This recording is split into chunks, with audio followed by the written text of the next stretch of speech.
Some of you guys can't do more because you're surrounded by people who will never tell you to do more. You surround yourself with people who say, well, what's best for you? What's your truth? What's your better way? Love you guys.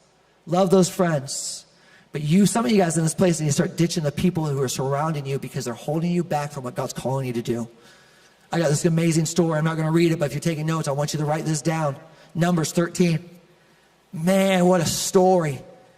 Moses has the Israelites. They're going into this promised land. If you've never heard the story, it's an incredible story. I encourage you to read Exodus and half of Numbers. You can read all of Numbers, but it gets hard at the end. And they're walking, they're going to this land that's promised from God, and God's done all these miracles, and Moses is at the, he's at like the threshold. It's like they're here, and there's the promised land over there, and say, hey, let's send some spies over there to go check it out. So they sent 12 people to go spy out the land, and they're out there, and they're checking it out, I don't know if they're doing that, but they're looking at it, They're checking out the land. And it says that when they came back in Numbers 13, that 10 of the 12 spies said to everybody, we can't do that. He wants to go in there and take over that land? It's beautiful, y'all. It's like fruit and honey and all the best things you could think of, man. People had Maseratis just for fun. It was nuts over there. But there's no way, because those people are giants. We are not strong enough to go over there.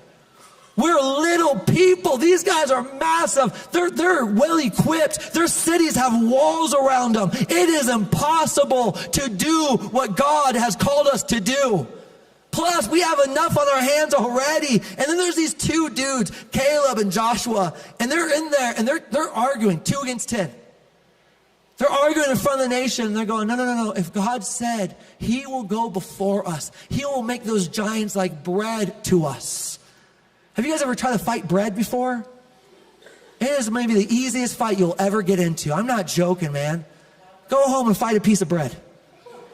I'm not joking. That's what he says. He says, man, they'll be made like bread to us.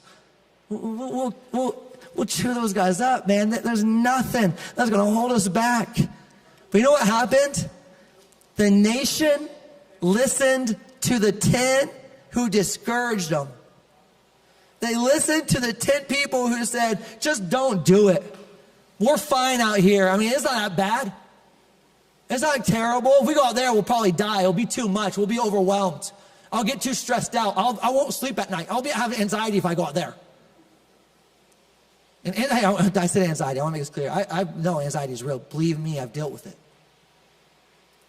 But so many of them didn't go in. Actually, it says that entire generation, minus those 2 who had a good rapport, that entire generation never walked into God's promises because there were around 10 people who discouraged them from doing something great.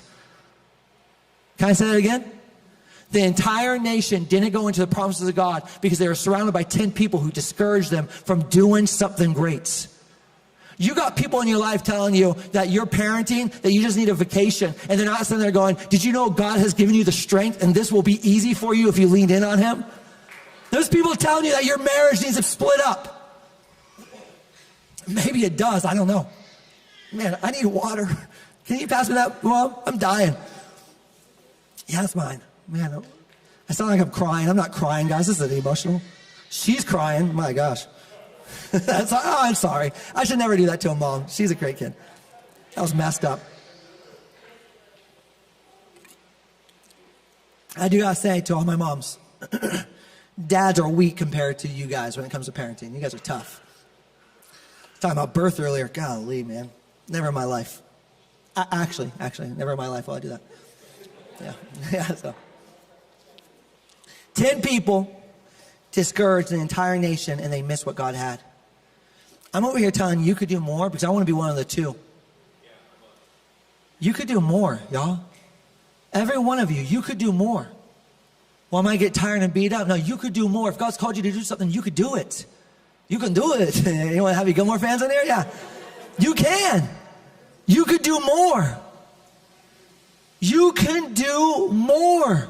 You can go into the nation and take it over. You can be on that stage. You can do ministry and work. You can raise your children. You can stay in a healthy marriage. You can walk this thing out. You can know your word. You can have a prayer life. You can walk in miracles.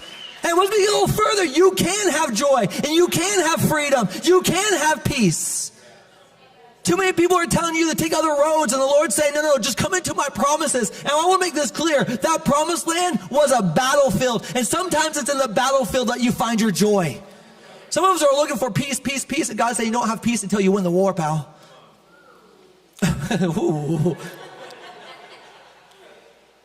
Who's surrounding you? You could do more. Who's talking into your ear? Who's cutting you down? Who's telling you it's foolish? Actually, let's be real. Can I just say about these 10? They were right. That's the problem with the people around you. They always seem to be right. Yeah, those are giants out there. And man, they do got some fortified cities. And I am weak. Yeah, and I am tired. Yeah, I am sluggish right now. Yeah, I do need rest right now. You know what I love about rest? We've talked about this, but let me just tell you right now about rest. Too many of us are trying to get rest before the job's done. Let me tell you about Jesus. Let me tell you about the Lord, okay? God's creating the heavens and the earth, and when he finished, he rested. So many of us are halfway through the job going, oh, I'm ready to rest. Now you're ready to quit. You ain't looking for rest. You're looking to get the burden off your shoulders. Okay, my bad. Thanks. Who's the 10 around you? Some of us, you need to cut off people, but let me encourage you on something too. If you're finding friendships, let me get real wacko, okay? If you're finding that your closest friends and advisors in your life aren't people who are worshiping the Lord God with their whole heart, mind, and soul, can I just tell you right now, you have the wrong person whispering into your ear. You know why I'm saying this? So many people are afraid to lean into their brothers and sisters in the Lord, and they'd rather go to the friend who doesn't even know that God is in the room, who's been blind to him. And you think he's going to see a way out for you? I don't see a way out for you. They can't even see the shining light of glory in the room with you. You're supposed to lean into your church, family. Now, I've been loving the Church Center app. If you're not on the Church Center app, I got a whole advertisement at the end. But if you're not a part of the Church Center app, man, we've been seeing prayer requests and prayer. You know what that shows me? Man, the church is leaning into one another. They're getting the right people around them. I need people around me to pray with me. I need help making decisions. I want to know, if you believe in God, will you tell me what you think God would have me do in this situation? Too many of us are surrounding ourselves with people who are looking at life through the physical eyes, not looking at life through a God who created this heaven and earth.